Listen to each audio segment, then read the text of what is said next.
कार्यक्रम के पुण्यार्जक हैं श्री कंवरलाल जी महावीर प्रसाद जी, पाटनी, मदनगंज, किशनगढ़, राजस्थान।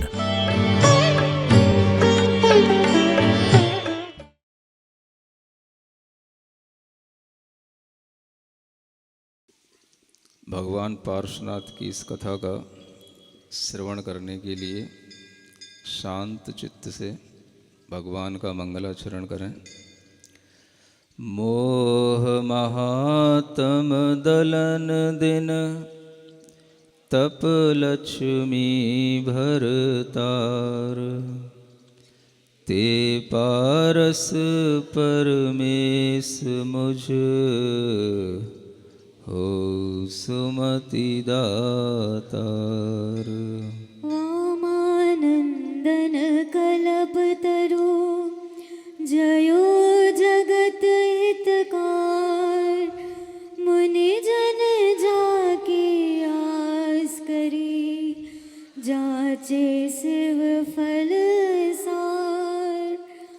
मंगल भवन अमंगल हारी, पारसनाथ जगत हितकारी।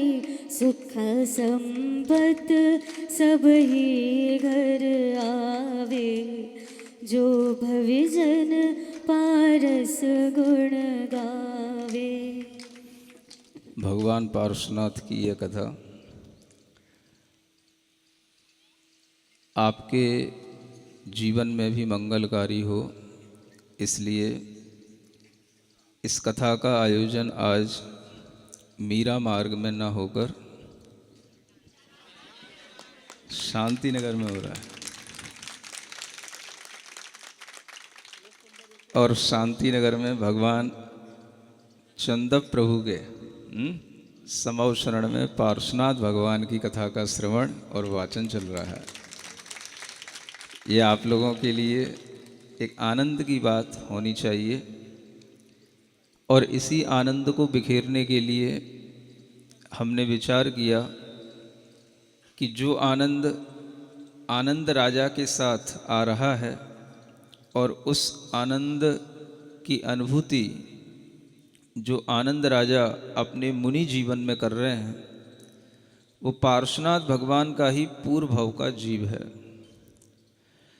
उनकी यह कथा निरंतर चल रही है और इस कथा को हमें आगे बढ़ाते हुए ही आगे बढ़ना है। ऐसा विचार जब मन में आया तो हम भले ही कहीं से कहीं तक आगे बढ़ गए हों, लेकिन हमने सोचा पार्श्वनाथ भगवान की कथा भी थोड़ी थोड़ी आगे बढ़नी चाहिए। और यह भगवान की कथा सुनने से ही हमारे कान तृप्त होते हैं, मन पवित्र होता है। क्योंकि महापुरुषों की कथा, चाहे वो भगवान राम की कथा हो, चाहे वो भगवान पार्श्वनाथ की कथा हो, तीर्थंकरों की कथाओं का श्रवण करने से भी हमारे अंतरंग पवित्र होते हैं, और अंतरंग की पवित्रता से ही सारे काम बनते हैं। इसलिए यह विचार उचित ही था कि जिस तरह से अन्य लोग अपने अंतरंग को पवित्र कर रहे हैं, ऐसे ही आप लोगों का भी अंतरंग पवित्र हो। इस हेतु हम भगवान पार्श्वनाथ की इस कथा में मुनिराज आनंद महाराज के परिचय विजय का जो वर्णन चल रहा है, उसी को आगे बढ़ाते हुए पेज नंबर 63 से दो काव्य पढ़ते हैं। काव्य नंबर 117। देश काल को कारण लह के, होत अचैन अनेक प्रकारे। तब तहाँ खिन्न होय जगवासी, कलमलाय थिरता पद छारे। ऐसी अरति परिचय उपजत, तहाँ धीर धीरज उर धारे। ऐसे साधन को उर अंतर, बसो निरंतर नाम हमारे। जे प्रधान के हरि को पकड़े, पन्नग पकड़ी पाँव सो चंपत। जिनकी तनक देखी भौ बाकी, कोटिक सूर दीनता जंपत।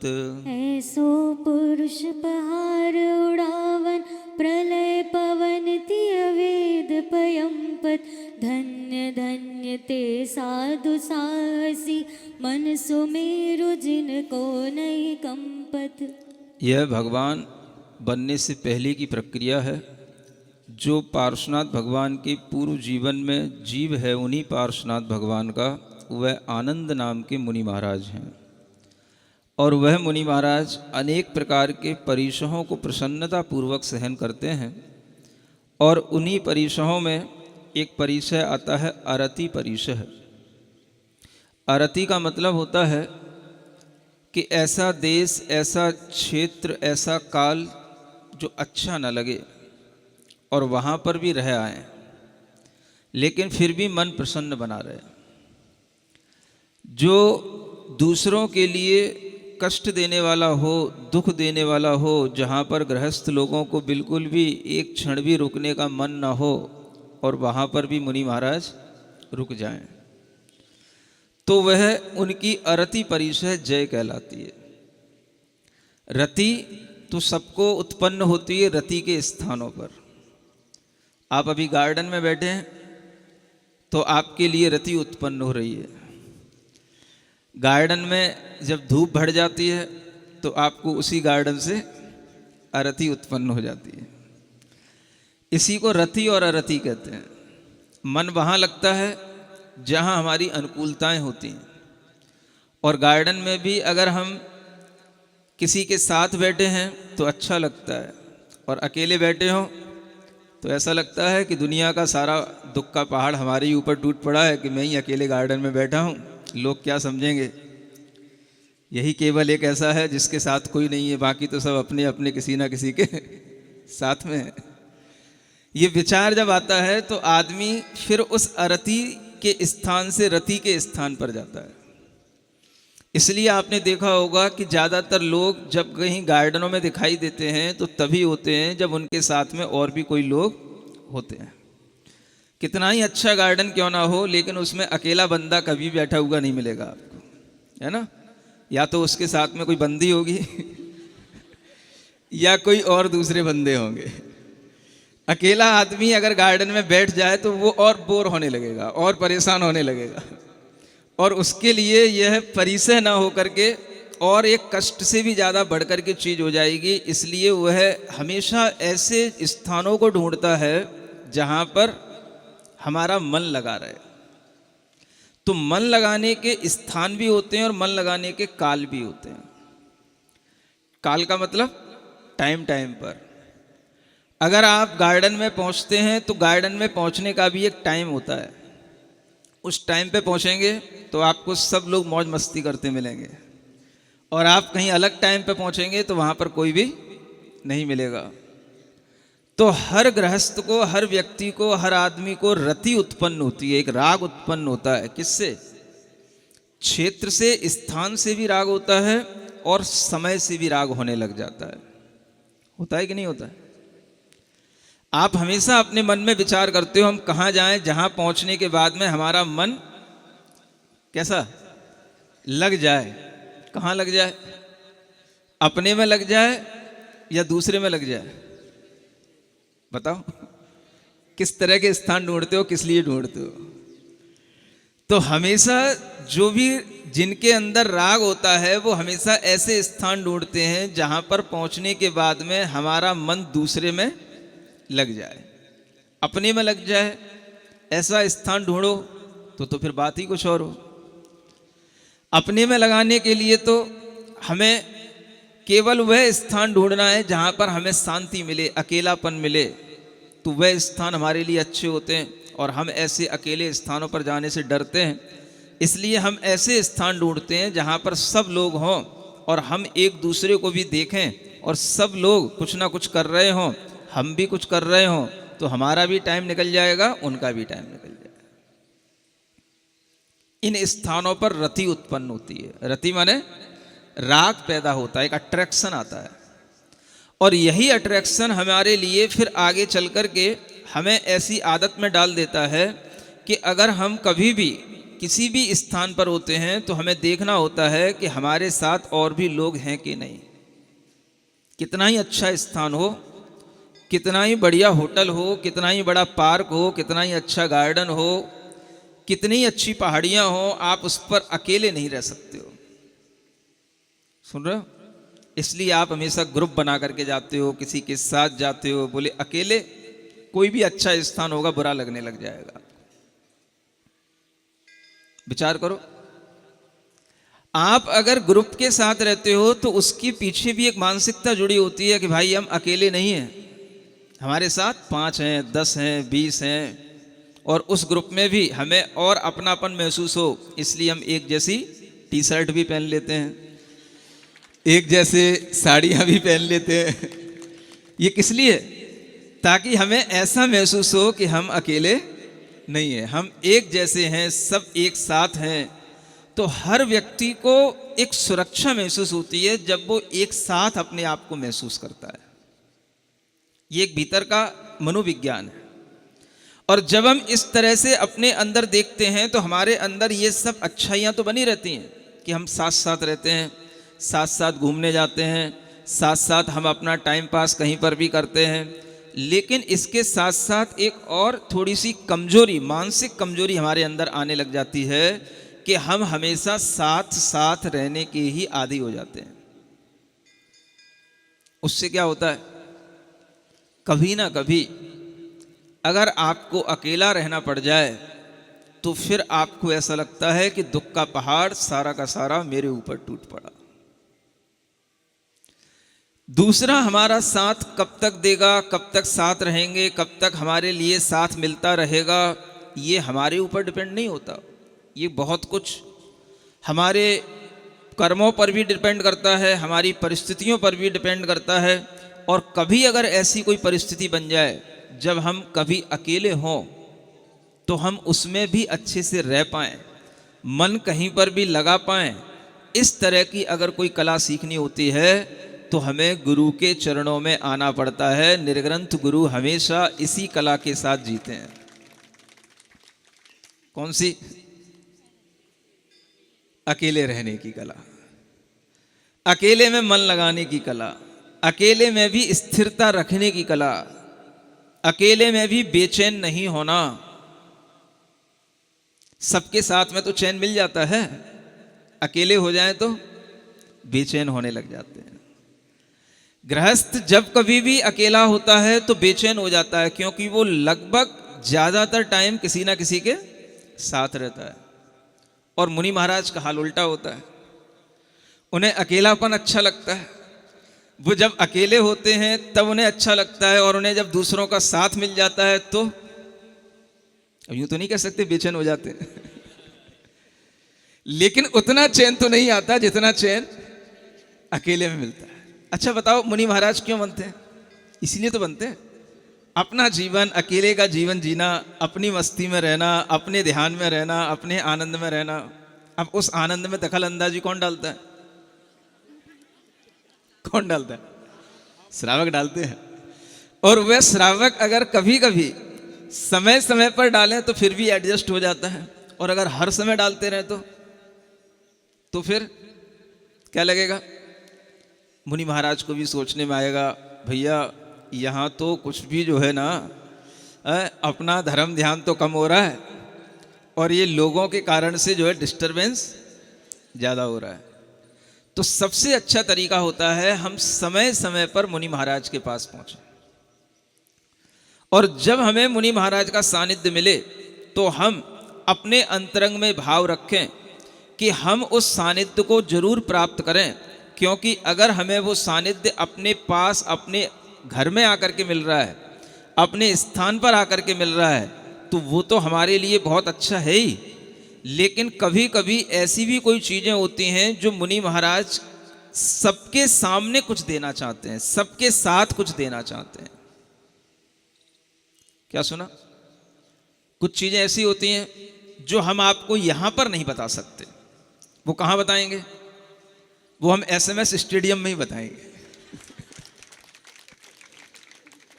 कुछ ऐसी कलाएं हैं, कुछ ऐसी क्रियाएं हैं, कुछ ऐसे टिप्स हैं जिनसे हमारा जीवन आगे भी चाहे कोई भी प्लेस हो, कोई भी टाइम हो, ऑलवेज वी फील इक्वलिटी। हम हमेशा एक समानता के भाव में रहें, इस तरह की अगर हमारे अंदर मानसिकता बनती है तो इन क्रियाओं को भी, इन कलाओं को भी हमें भीतर से सीखने की कोशिश करना चाहिए। और ये कोशिश सिखाने के लिए ही हमने विचार किया। हमने क्या विचार किया? ये समाज वालों ने विचार किया। मुझे तो उस विचार में शामिल होना पड़ा। समझ आ रहा है? तो ये समाज वालों का विचार है कि महाराज 2 तारीख को आपको SMS में ले जाना है। हाँ, स्टेडियम में ले जाना है। अब बताओ मेरा स्टेडियम में क्या काम है? तो स्टेडियम में काम तो आप लोगों का है और आप लोगों को वहां पहुंचना है। और जब आप वहां पहुंचे हुए दिखाई दोगे तब फिर हमारा वहां पर कुछ मन बनेगा आपको कुछ अच्छा नया दिखाने का, कुछ अच्छा नया सिखाने का। समझ आ रहा है? तो ये जो कार्य है वो भी क्षेत्र और काल पर ही डिपेंड करता है। अब जब वो क्षेत्र होगा तभी वहां पर ही होगा, है ना? अभी तो नहीं हो पाएगा, क्योंकि अभी सब लोग ज्यादातर कैसे बैठे हैं? सब कुर्सियों पर बैठे हैं, धूप भी आ रही है ना? गार्डन तो है लेकिन अभी बहुत कुछ, है ना, अनुकूल सा नहीं है, क्योंकि 9 बज चुकी है। सुबह का जब वातावरण होता है, बिल्कुल पीसफुल एनवायरनमेंट होता है, उस समय पर जो हमारे भावों में, विचारों में पॉजिटिविटी आती है, और उस समय पर जब हम अपने अंतरंग में देखते हैं तो बहुत पवित्रता महसूस कर सकते हैं। और अगर उस समय पर हमें कोई अरति परेशय को सहन करने वाले, रति और अरति में समान भाव रखने वाले मुनि महाराज का सानिध्य मिल जाता है तो फिर हमारे अंदर वह एनर्जी कई गुना बढ़ जाती है। ये विचार आपका बना रहना चाहिए, इसलिए क्योंकि हमें अपने अंतरंग में कष्टों को सहने के लिए भी मन को तैयार रखना चाहिए। और अगर हम थोड़ा बहुत कष्ट सह कर के सुखी होते हैं तो वो कष्ट भी हमारे लिए अच्छा ही होता है। कौन सा कष्ट? हर किसी को कुर्सी पे बैठने में सुख मिलता है और जमीन पर बैठने में हर किसी को कष्ट महसूस होता है, नहीं होता? तो जिन्हें जमीन पर बैठने का कष्ट आने लग जाता है, उसमें उन्हें कष्ट नहीं लगता है, वो अगर कभी कभार कुर्सी पे बैठ जाएं तो उन्हें बहुत अच्छा लगेगा। और जिन्हें कुर्सी पे ही बैठने की आदत पड़ गई है और उन्हें अगर जमीन पर बिठा दिया जाए तो उन्हें कष्ट होने लग जाएगा। आप सोचो, देखो मानसिकता क्या है। समझ आ रहा है? सिर्फ हमारा दिमाग हमेशा इसी तरह के विचारों का हैबिचुअल हो जाता है, और इस तरह के विचारों से अगर हम अपने माइंड को बचाते रहते हैं और हम बिल्कुल अपने आप में ऐसा सम रहते हैं, कुछ भी हो, कैसा भी हो, कहीं भी हो, हम अपने आप को बेचैन नहीं करेंगे। किसी भी स्थिति में, किसी भी तरह से हम अपने आप में चैन में ही रहेंगे। तो यही कहलाता है अरति परेशय को जीत लेना, कष्ट को जीत लेना, और अपने अंदर की मानसिकता को हमेशा एक समान बनाए रखना। सुन रही हो? मानसिकता एक समान बनी रहे, एक जैसा मन हमेशा बना रहे, ये अपने आप में बड़ा कठिन काम होता है। सबके साथ रह कर के जो फीलिंग आती है वो, और अकेले रह कर के जो फीलिंग आती है वो, कितना बोर्डम होता है जब अकेले रहते हैं, और जब सबके साथ रहते हैं तो कैसा हम बिल्कुल जॉयफुल महसूस करते हैं। ये भी हमारी एक मानसिकता बन जाती है, और इस मानसिकता से भी अपने आप को बचा करके रखना, ये हमें सीखना चाहिए। इसी का नाम है थोड़ी सी आध्यात्मिकता के निकट आना। ये आध्यात्मिकता जब हमारे अंदर आने लग जाती है तब हम घर में भी बहुत अच्छे से रह सकते हैं, परिवार में भी बहुत अच्छे से रह सकते हैं, और समाज में भी बहुत अच्छे से रह सकते हैं, और हम एक कार्य का, हर एक कार्य का महत्व भी अच्छे से समझ सकते हैं। ये समभाव में रहने की मानसिकता सिखाने का नाम ही ये अरहम ध्यान योग है। सुनते हो? अरहम ध्यान योग से क्या सीखते हैं? शारीरिक स्वास्थ्य तो मिलता ही है, लेकिन भीतर से हमारा मन समभाव में रहने का आदी हो जाए। हम मन के साथ में रहें लेकिन मनमानी न करते हुए भी मन हमारा अपने कंट्रोल में रहे, ये हमारे अंदर अगर आने लग जाता है तो ये केवल ध्यान योग के माध्यम से आता है। इसलिए ऐसी अच्छी चीजें भी हमें सीखने की कोशिश करनी चाहिए। सुन रहे हो? सीखोगे? कौन कौन सीखेगा? कहाँ सीखने पहुंचोगे? 2 तारीख को पहुंचोगे? ठीक है, वहीं पर देखेंगे कि ये लोग कितने ईमानदार हैं। कौन लोग? ये शांति नगर कॉलोनी वाले लोग हैं। कितने ईमानदार हैं, कितने अपने वचनों का निर्वाह करना जानते हैं, कितना ये अपने वचनों में दृढ़ है, क्योंकि आज सबने प्रतिज्ञा कर ली है ना।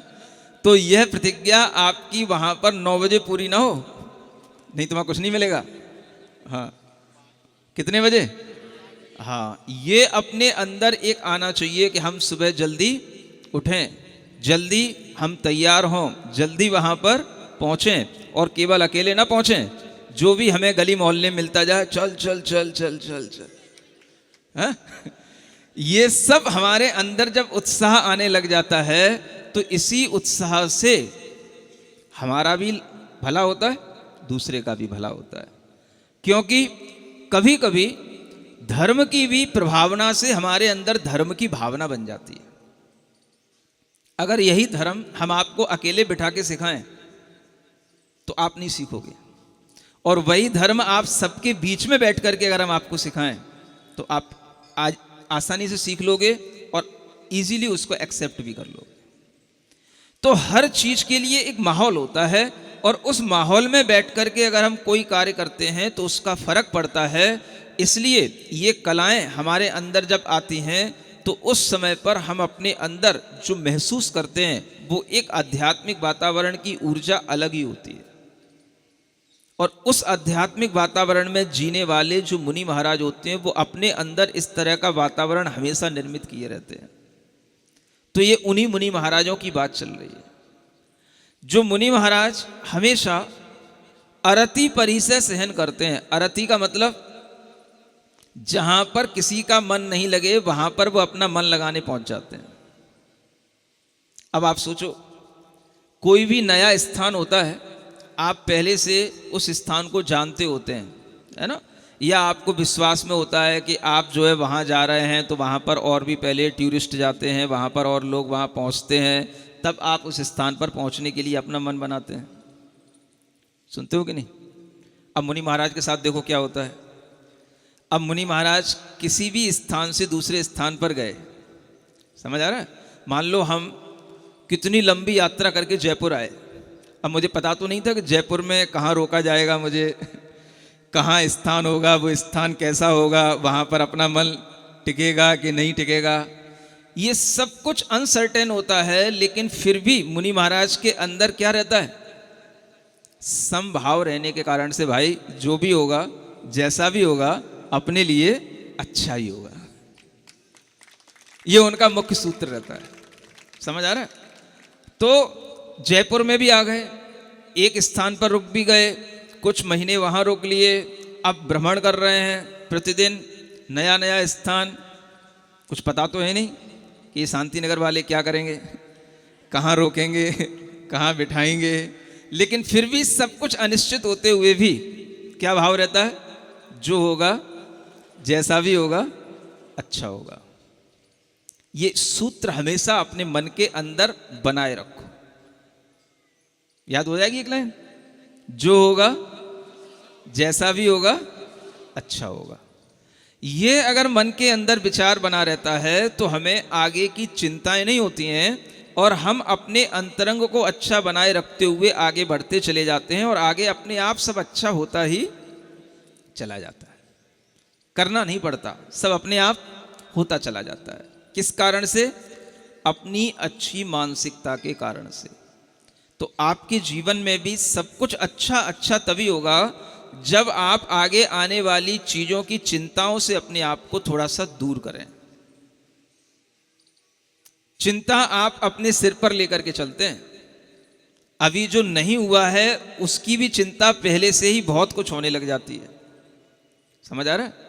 कल हमारे पास में एक पेयर आया, कहने लगा महाराज जो बेटा होने वाला है उसका नाम बता दो। समझ आ रहा है? तो मैंने कहा इतनी जल्दी क्या पड़ी है, हो तो जाने दे, क्या तुझे बिल्कुल डिसाइड हो गया बेटा ही होगा? तो इस तरह से लोग अपने आगे आगे अलग अलग तरह की चिंताओं में पड़े रहते हैं। बेटा होगा, उसका नाम ये रखेंगे, वो ऐसा होगा, वैसा होगा, ऐसे करेंगे, वैसे करेंगे। अरे भाई, जब होगा तब हो जाएगा। ऐसा लगता है जैसे हमारे जीवन में सब कुछ हमारे साथ हो रहा है, तो जिंदगी में पहली बार हो रहा है या हमारे ही साथ हो रहा है, और जैसे कहीं कोई बेटे नहीं हुए किसी के हैं। क्या कहीं कोई बेटे नहीं होते हैं, तो कहीं इस तरीके के क्या लोगों में कोई ऐसे भाव नहीं आते क्या? तो भी रहते हैं। हम अपने लिए जब ज़्यादा एक्साइटमेंट होने लग जाता है हमारे अंदर, तब वो भी हमारे अंदर एक बेचैनी का कारण बन जाता है। तो आचार्य कहते हैं हमेशा चैन में रहो, बेचैन मत रहो। अरति परिसह को जीतने का मतलब ही है हमेशा चैन में रहना। चाहे चैन अपने पास में हो, गले में चाहे ना हो, लेकिन चैन में रहना। चाहे कोई चैन स्नेचर चैन खींच ले जाए तो भी चैन में रहना, चैन नहीं भी हो तो भी चैन में रहना, चैन आ गई हो तो भी चैन में रहना, बेचैन नहीं होना। ये कौन सिखाता है? अरति परिसह। देखो यही तो लिखा कि देश काल का कारण लेके हो तो अचैन अनेक प्रकारे। कोई देश काल का कारण प्राप्त करके, कोई किसी देश में, किसी स्थान में, किसी समय पर, किसी काल में, किसी ऋतु में अनेक प्रकार से अचैन हो जाता है। अचैन माने बेचैन हो जाता है। और उसी में जो खिन्न नहीं होते हैं, जगवासी तो खिन्न हो जाते हैं, अरे हमारे साथ ऐसा हो गया, ये नहीं हुआ, ये खेद खिन्नता आ गई। और मुनि महाराज किसी भी देश में, किसी भी काल में, किसी भी तरह से खेद खिन्न नहीं होते, और वह किसी भी तरह से अपने अंदर का धीरज नहीं खोते, तो वह हमेशा चैन में रहते हैं। समझ आ रहा है? हम लोग शहर में भी रहते हैं, छोटे गांवों में भी रहते हैं, पहाड़ियों पर भी रहते हैं, और जब गुफाएं मिल जाती हैं तो उनमें भी रह लेते हैं। घर भी मिल जाते तो उनमें भी रह लेते हैं, और कभी कभी खुले घर भी मिल जाते हैं, कभी कभी बंद घर भी मिल जाते हैं। क्या सुन रहे हो? यहाँ जो घर था वो कैसा था? बंद था, फिर भी थोड़ा वक्त तो खुला था। कभी कभी तो इससे भी ज़्यादा बंद मिल जाता है। तो सब जगह रहने की भी एक आदत डालनी पड़ती है। आजकल ये भी एक नए नए परिसर आ गए हैं, जहाँ पर हवा ना हो, प्रकाश ना हो, वहाँ पर एक तरह से मुनि महाराज का तो दम उठता है और आपको दम मिलता है, क्योंकि आपको एसी में रहने की आदत है और मुनि महाराज को एसी में रहना नहीं है। तो जितने भी स्थान होते हैं वो सब कैसे होते हैं? एसी के हिसाब से बनाए जाते हैं। और एसी के लिए कहीं बाहर से हवा नहीं आए, वो भीतर की हवा को बाहर फेंकता है। और मुनि महाराज को कहाँ चाहिए? तो बाहर की हवा चाहिए, क्योंकि वो बाहर की हवा को भीतर फेंकते हैं। सुन रहे हो? तो सब उल्टा है, सब कुछ उल्टा पुल्टा चलता है। मुनि महाराज का जीवन ही आपसे उल्टा है, यूं कह सकते हैं, है कि नहीं? तो ये समझना चाहिए कि साधु इस संसार में रहते हुए भी उनका सारा क्रियाकलाप, उनका सारा जीवन के सारे रहने के ढंग आज हमसे बिल्कुल उल्टे हो गए। इसलिए एडजस्ट करने में बहुत अच्छी मानसिकता रखनी पड़ती है। किससे? श्रावकों से। किसको? मुनि महाराज को।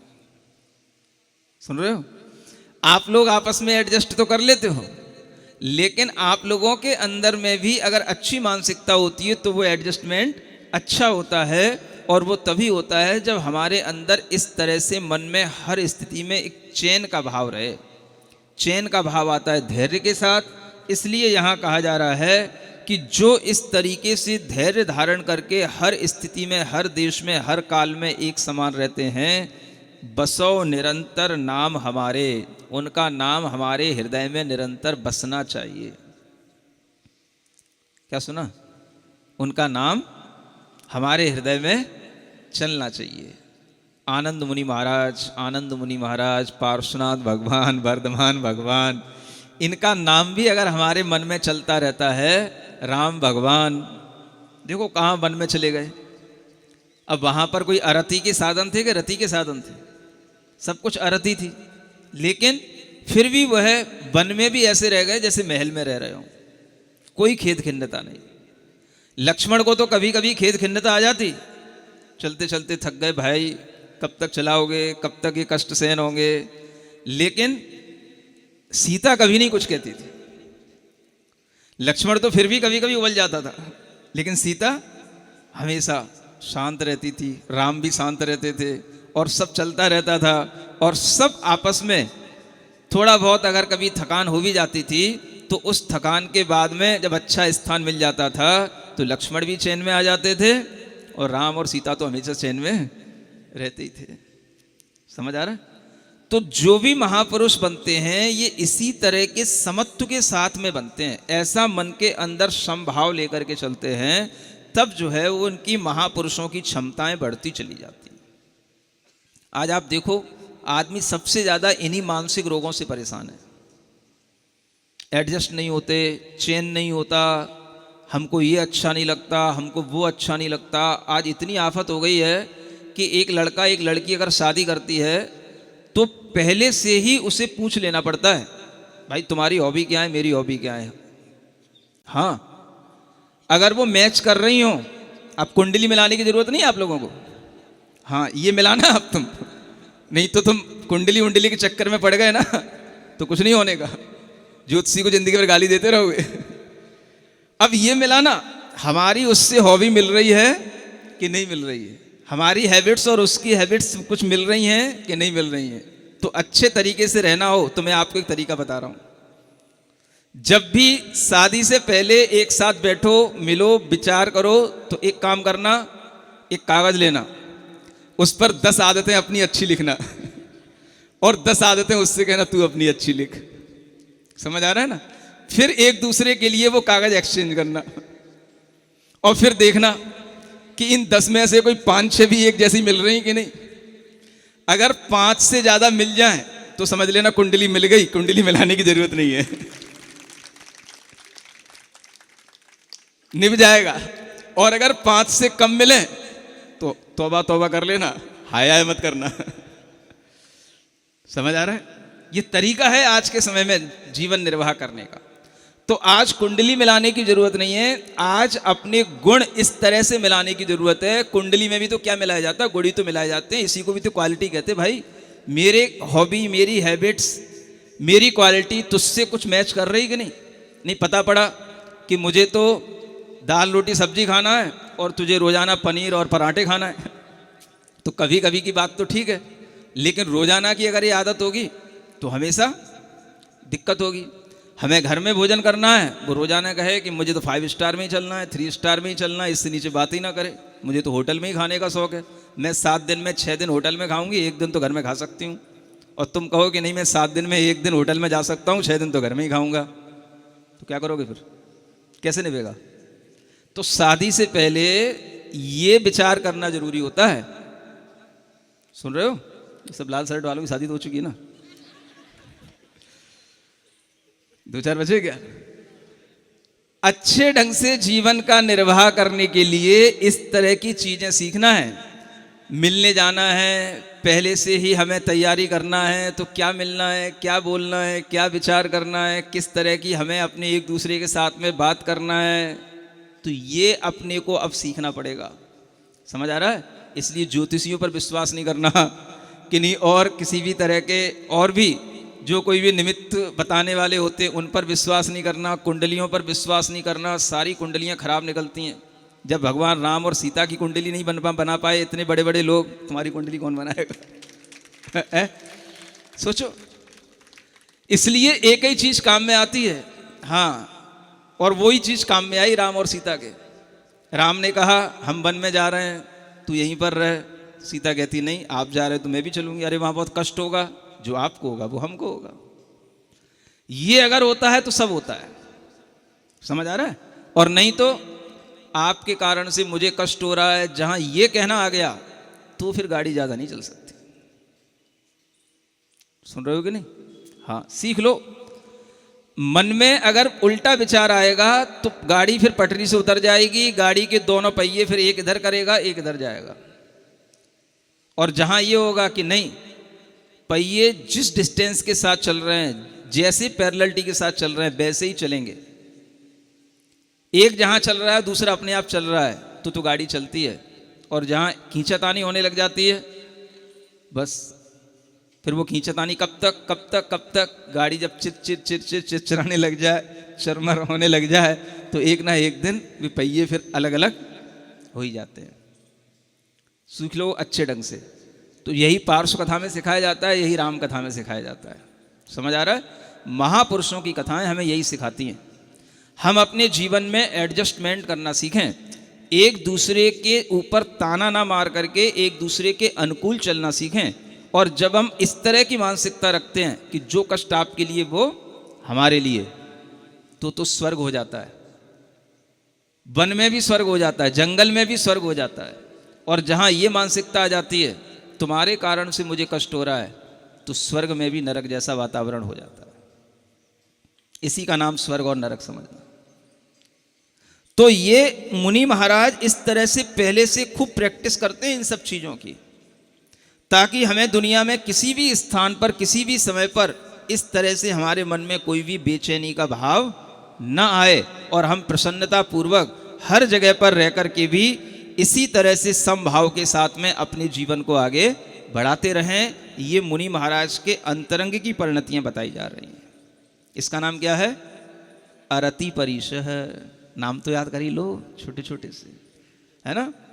परिसह माने सहन करना, जिन्हें सहन करने में कठिनाई होती है उन्हें परिसह कहते हैं। ठीक है ना। ऐसे कितने होते हैं? 22 होते हैं, है ना। कुछ तो पहले हो चुके हैं, यहां पर अभी क्रम प्राप्त एक और है, दूसरा आ रहा है एक और यहां पर स्त्री परिसह। कौन सा? स्त्री परिसह। क्या होता है? कितना ही बड़ा सूरमा हो, सुनते हो कैसे कैसे सूरमाओं की बातें लिखी है। जे प्रधान केहरी को पकड़े पन्नक पकड़ी 500 चंपत। केहरी माने होता है जो इतना बड़ा वीर हो, सूरवीर हो कि जो शेर को भी पकड़ ले। क्या सुन रहे हो? शेर को भी पकड़ सकता? कोई नहीं पकड़ सकता, लेकिन ऐसा मान के चलो कि इतना बड़ा वीर हो कि जो शेर से भी लड़ ले। बड़े बड़े पन्नग हों, अजगर हों, उनको भी अपनी पांव की चंपत दे दे, उनको अपनी पांव की चंपत से पछाड़ दे। समझ आ रहा है ना। उनको भी अपने पांव की ताकत से हिला दे। ऐसे ऐसे वीर भी होते हैं, और ऐसे ऐसे वीर जिनकी तनक देख भों बाकी कोटिक सूर दीनता जंपत। जिनकी अगर टेढ़ी भौएं देख ले कोई तो क्या हो, सामने वाले के हाथ पैर कांपने लग जाएं, सामने वाला अपने आप करने लग जाए, जी सर, जी जी जी जी जी जी जी जी जी जी सर। समझ आ रहा है ना। ऐसा होता है कभी कि नहीं होता है? कब होता है? जब कोई आपको किसी तरह से किसी अपराध में पकड़ ले और बॉस के पास आपको ले जाया जाए, समझ आ रहा है, तब क्या कैसी घिघी बन जाती है।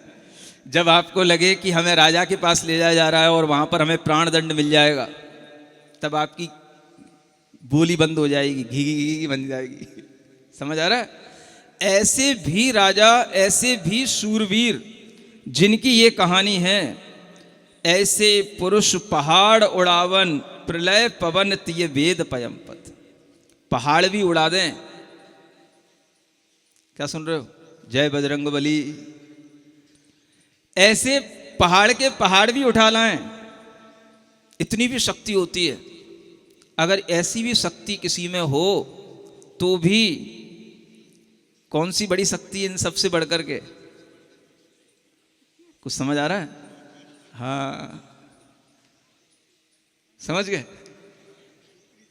इससे भी बड़े वीरता का काम, साहस का काम क्या है? अकेले रहना तो साहस का काम है ही है, लेकिन अगर कोई सामने हो भी तो भी मन में किसी भी तरह का विकार विचार ना आए, ये इन सूरवीरों से भी बड़ा काम है। इसका नाम क्या है? स्त्री परिसह। सुनते हो? हाँ, स्त्रियों का सामने रहना भी क्या है? ये भी एक परिसर है, इससे भी कर्म की निर्जरा होती है, पुरुषों से नहीं होती। इसलिए यहां पर तीनों वेदों की बात लिखी है भीतर से, समझ आ रहा ना। तीय वेद पयम पर कोई भी वेद का उदय होगा वह व्यक्ति उसके अपोजिट वेद वाले को अट्रैक्ट करता है, समझ आ रहा है। ये वेद होते हैं, भीतर अपने भाव होते हैं। पुरुष वेद के भाव में स्त्री के प्रति अट्रैक्शन आता है, स्त्री वेद का उदय होता है भीतर से। ये भीतर वेद नाम की कसाएं होती हैं, जैसे आप क्रोध मान माया कसायों को जानते हैं ना, ऐसे ही ये स्त्री पुरुष वेद ये भी कसाएं होती हैं। अगर भीतर पुरुष वेद का उदय होगा तो स्त्री के प्रति अट्रैक्शन होगा, और स्त्री वेद का उदय होगा तो पुरुष वेद के प्रति अट्रैक्शन होगा। और एक तीसरा और होता है नपुंसक वेद, अगर कहीं उसका उदय होगा तो दोनों के प्रति अट्रैक्शन होगा, समझ आ रहा है। दोनों के शरीर में राग उत्पन्न होगा, मतलब कि वह अपने अंदर उत्पन्न हुए राग की पूर्ति के लिए सामने वाले के शरीर को ग्रहण करने की कोशिश करेगा। और ऐसी स्थिति में वह उस वेद राग में अपनी मानसिकता को जब जोड़ लेगा तो फिर वह कमजोर कहलाएगा। मुनि महाराज के अंदर एक और बहुत बड़ा बल होता है। कौन सा बल? कि वो कभी भी इन वेदों से आहत नहीं होते हैं, इन राग से कभी भी पीड़ित नहीं होते हैं। ये बल उनके अंदर आ जाता है। ये बल कहां से आता है? तो ये आता है वैराग्य से। ये बल आता है किससे आता है? वैराग्य का बल होता है। वैराग्य जब दृढ़ होता है, वैराग्य जब परिपूर्ण होता है, वैराग्य जब बढ़ता हुआ होता है, तो इस तरह का बल आ जाता है कि कोई भी स्वर्ग की कन्याएं भी उनके चरणों में होंगी तो भी उनका अंदर कोई भी विकार, कोई भी विभाव पैदा नहीं होगा। ये बहुत बड़ा बल है। इसके लिए बाहुबल की जरूरत नहीं है, बाहुबली बनने की जरूरत नहीं है। इसके लिए क्या चाहिए? मनोबली। सुनते हो? हाँ, बाहुबली तो बहुत बनते हैं। कौन से बाहुबली? जिनकी पिक्चरें आपके सामने आ जाती हैं। मनोबली कोई पिक्चर नहीं बनी, मनोबली। ये मनोबली जो होते हैं ये तो केवल और केवल ऐसे ही साधु बनकर के जंगलों में रहने वाले मनोबली होते हैं। इनका नाम तो केवल रिद्धियों में ही आता है। कभी रिद्धियां पढ़ते हो? नमो मण बलीणम, नमो वच बलीणम, नमो काय बलीणम, ये रिद्धियों में नाम आते हैं इनके। मनोबली रिद्धिधारी साधुओं को मेरा नमस्कार हो, इन्हें मनोबली कहते हैं। जो अपने मन को इतना बलवान बना करके रखते हैं कि वो कभी भी किसी भी तरह के वेद से, किसी भी तरह के दूसरे वेद से वो आहत न हो, और उनके अंदर कभी किसी दूसरे के तन से, शरीर से राग उत्पन्न न हो, वह मनोबली कहलाते हैं। सुनते हो? ऐसे यह स्त्री परिचय को जीतना भी मुनि महाराज के अंदर अपने वैराग्य के बल से आता है।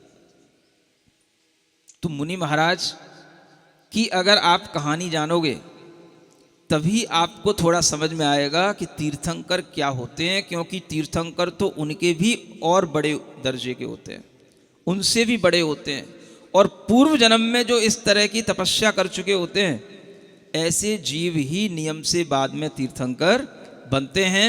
तो पार्श्वनाथ भगवान ने अपने पूर्व जीवन में आनंद राजा की पर्याय में इस तरह से ये परिचय सहन किए। अरति परिचय, स्त्री परिचय, एक परिचय और पढ़ते हैं जिसे कहते हैं चर्या परिचय। क्या बोलते हैं? चार हाथ परवान निरखि पथ, चलत दिष्ट इत उत नहीं ताने, कोमल पाय कठिन धरती पर, धरत धीर बाधा नहीं माने।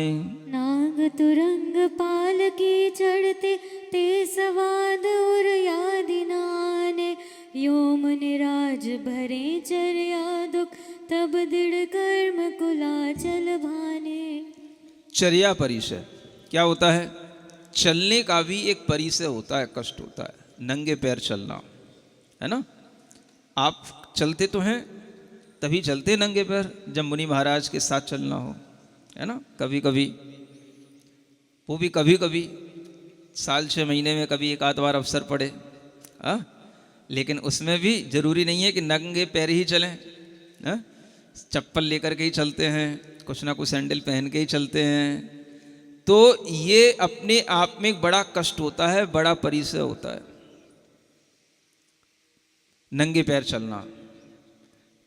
कांटे, गिट्टी, सड़क की चुभन तो होती है, उसके साथ साथ अपने आप एक कष्ट ये होता है कि जब हम नंगे पैर चलते हैं तो उस समय पर सारे सड़क की गर्मी भी हमारे अंदर आती है, ठंडी होगी तो ठंडी भी हमारे अंदर आती है। ये चर्या परिसय नाम का कष्ट होता है, जिसमें कि हम इस तरह से चर्या करते जाएं लेकिन फिर भी नीचे जीवों को देखते जाएं। एक तो चलना भी है और नीचे देखना भी है। और नीचे क्या देखना है? जीव के ऊपर पैर न पड़ जाए, ये देखना है। इसका नाम क्या है? चर्या परिसय। अब इस तरह की चर्या परिसय करते हुए कभी कभी ऐसा मन में विचार आ जाए कि भाई अपने पैर तो इतना सहन करने लायक है नहीं है, हमारे पैर तो बहुत कोमल हैं और धरती कठोर है। सुन रहे हो? शरीर का सबसे कोमल हिस्सा कौन सा होता है? ये हाथ और पैर की पगतलियां ही होती हैं। और जब इस तरह के यह पगतलियां कोमलता के साथ में भी ऐसी कठोर भूमि पर किलोमीटरों तक चलते उनके ऊपर जब ये थाप पड़ती रहती है, हर एक स्टेप का उसके ऊपर आघात पड़ता रहता है, तो भी उसमें किसी भी तरह का कष्ट होने के उपरांत, चाहे वो छिल भी जाए, चाहे वो कैसी भी पीड़ा हो जाए, तो भी उस चर्या परिसय को सहन करते हुए मन में ये विचार नहीं लाना, ये देखो आज गाड़ी में घूम रहा है, कभी मेरा भी जमाना था, हम गाड़ी में घूमते थे। हा? तुम तो फुर्र से निकलते हो और किसी को देखते हुए कि देखो ये बाइक पे जा रहा है, कि ये कार में जा रहा है, कि ये इतने आराम से ये ट्रैवलिंग कर रहे हैं और हम पैदल पैदल चल रहे हैं, तो पुरानी कोई भी बात भी याद ना आए। क्या सुना? हाँ, इतना कंट्रोल ऑफ माइंड होना चाहिए कि वो पुरानी कोई भी सुख की बात भी याद ना आए और हम उस स्वाद को याद ना करें जो हमने कभी सुख पूर्वक लिया था। ते मुनिराज भरे चर्या दुख तब दृढ़ कर्म कुलाचल भाने। जब इस तरह से हम दृढ़ चर्या के साथ में आगे बढ़ते हैं तो क्या होता है? जो हमारी अंतरंग आत्मा में बैठे हुए ऐसे कर्म हैं, जो कर्म केवल इसी तरह के कष्ट सहन करने से ही मिटते हैं, कटते हैं, वो कर्म भी कुलाचल की तरह, माने जैसे हिरण की उछालें होती हैं, ऐसे जो है वो भागते हुए दौड़ते हुए नजर आते हैं। माने वह कर्म भी अपना पीछा छुड़ा लेते हैं, कर्म कटने लग जाते हैं या कर्म हटने लग जाते हैं, इसी को कहते हैं। और ये कर्म हटने का ही नाम कर्म की निर्जरा कहलाता है। तो मुनि महाराज की हर चर्या से हमेशा कर्म की निर्जरा होती है। ये मुनि महाराज का जीवन है। और इस तरह के जीवन में जो अपने को ढालते हैं वो भी कहीं ऊपर अलग से नहीं आते हैं, वो सब इसी तरह से आप लोगों का जीवन जीने वाले ही लोग होते हैं। और वह इस तरह से जब जीवन जीने लग जाते हैं तो फर्क सिर्फ मानसिकता का होता है और कुछ नहीं होता। बस अब क्या है? मन बदल गया। क्या बदल गया? जैसे आप लोगों का आपस में मिलते रहने से कभी मन बदल जाता ना, तो फिर आप क्या करते हो? बस अब नहीं रहना तुम्हारे साथ, अब मन बदल गया। ऐसे ही बस आदमी का जब राग से वैराग्य की ओर आना होता है तो बस उसका क्या होता है? बस मन बदलना होता है, फिर कुछ नहीं होता है। राग और वैराग्य का यह अंतर अगर हमें समझ में आने लग जाता है तो हम समझ पाते हैं भीतर से साधु क्या होते हैं, साधु क्या करते हैं और इस तरह से करने का उन्हें क्या फल मिलता है। कई लोग पूछते हैं आप लोग इतना कष्ट क्यों सहते हैं, सब कुछ तो सुविधाएं हैं, फिर भी आप उन सुविधाओं का उपभोग क्यों नहीं करते हैं? ये बातें पहले तो कोई अजैन लोग भी पूछा करते थे, अब तो जैन ही पूछने लगे हैं। क्यों पूछने लगे? क्योंकि अब जैन बच्चों को, आप लोगों को ये ज्ञान ही नहीं होता कि साधु के बनने का क्या उद्देश्य होता है और ये साधु के बनने के लिए कौन सी फिलॉसफी होती है जिसके साथ में वो चलते हैं। अंतरंग आत्मा में लगे हुए पूर्व जन्मों के उपार्जित कर्मों को दूर करने का यही एक साधन होता है, इस तरह की परीक्षाओं को सहन करना। अन्यथा वो कर्म आपसे कभी भी छूटेंगे नहीं और वो कर्मों से आपको कभी मुक्ति मिलेगी नहीं। इस तरह कर्मों से मुक्ति प्राप्त करने के लिए ये कष्ट सहन किए जाते हैं। और ये कर्म जो आज के नहीं हैं, जन्म जन्मांतरों के कर्म होते हैं, जिन्हें हमें हंसते हुए हर समय पर कष्ट को सहन करते हुए झेलना भी होता है और उन कर्मों से मुक्ति भी प्राप्त करना होता है। ये कर्मों की निर्जरा करने का जो साधन है, यही साधु के लिए साधुता का साधन होता है। और इस साधन में हमें अगर ज्ञान होता है तो हम साधु की चर्या को समझ पाते हैं, नहीं तो हमारे सामने भी प्रश्न ही रहता है, इतने कष्ट हम क्यों सहन कर रहे हैं। तो अब बता पाओगे क्यों सहन करते हैं इतने कष्ट, किस लिए? एक तो दो चीजें, एक तो मन को हमेशा समभाव में, चैन में बनाए रखने के लिए, ठीक है ना, और दूसरा अपनी कर्म निर्जरा करने के लिए, कर्म क्षय करने के लिए। ये दो कारण अगर आपको ध्यान में रहेंगे तो आप समझ पाओगे कि साधु बनने का क्या उद्देश्य होता है और साधु क्यों बना जाता है। इसलिए हमेशा जब भी आपके मन के अंदर इस तरह के प्रश्न हो तो आप इन दो चीज़ों से उसका समाधान ले लेना, आपके अंतरंग अपने आप साधु की भक्ति से भरने लग जाएगा। आपके अंतरंग में साधु की भक्ति आती आती नहीं आती? आती है? आप कहोगे आती तो है, तभी तो महाराज यहाँ आए हैं। एक बात बताओ, जब हम मीरा नगर में थे तो कितने लोग आते थे? ये सब लाल ड्रेस वाले सब आए? नहीं आए? कुछ लोग आए हैं, सब लोग नहीं आए। इधर आए तो उठाना, कितने लोग आते थे? सब आते थे।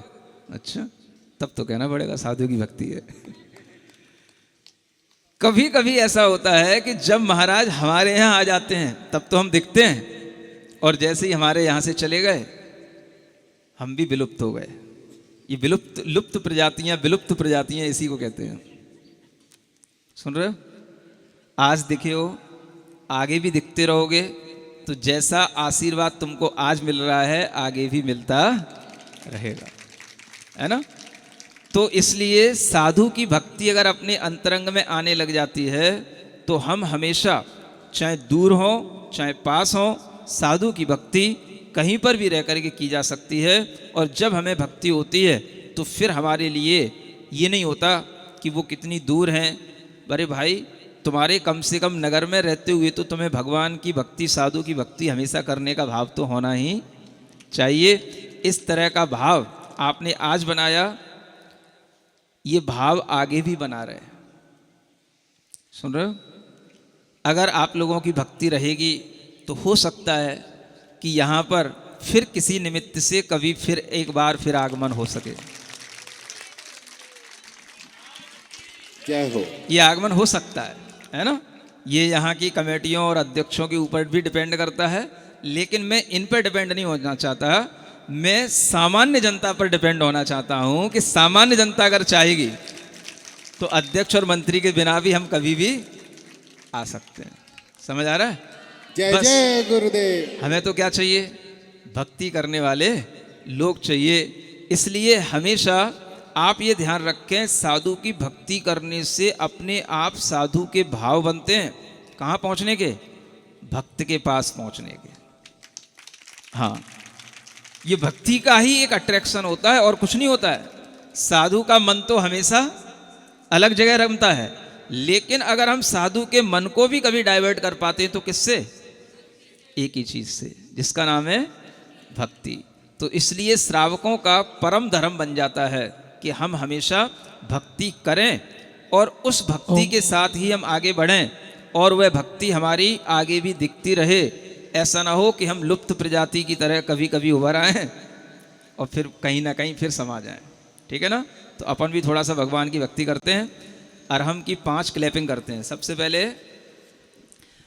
अपनी उंगलियों के अग्रपुरों को अग्रभाग को आगे वाली उंगलियों से मिला करके ठोंकना है ना। ये फर्स्ट क्लैपिंग है। ओम अरहम ओम अरहम ओम अरहम बोल।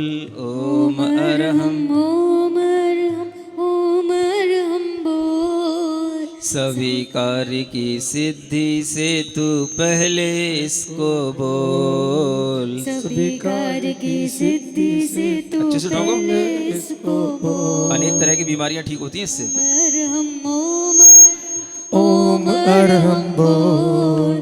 सभी कार्य की सिद्धि से तू पहले इसको बोल।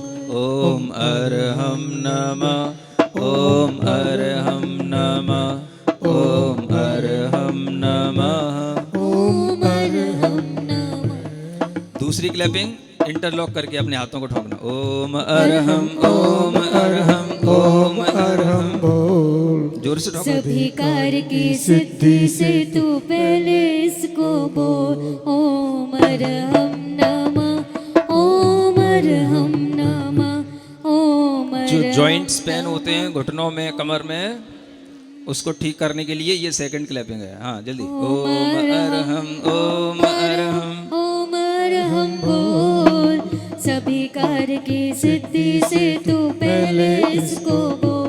ओम अरहम नमः ओम अरहम नमः ओम अरहम नमः ओम। ओम अरहम नमः। तीसरी क्लैपिंग अपनी उंगलियों के नीचे बने हुए जो पर्वत हैं उनको ठोकना।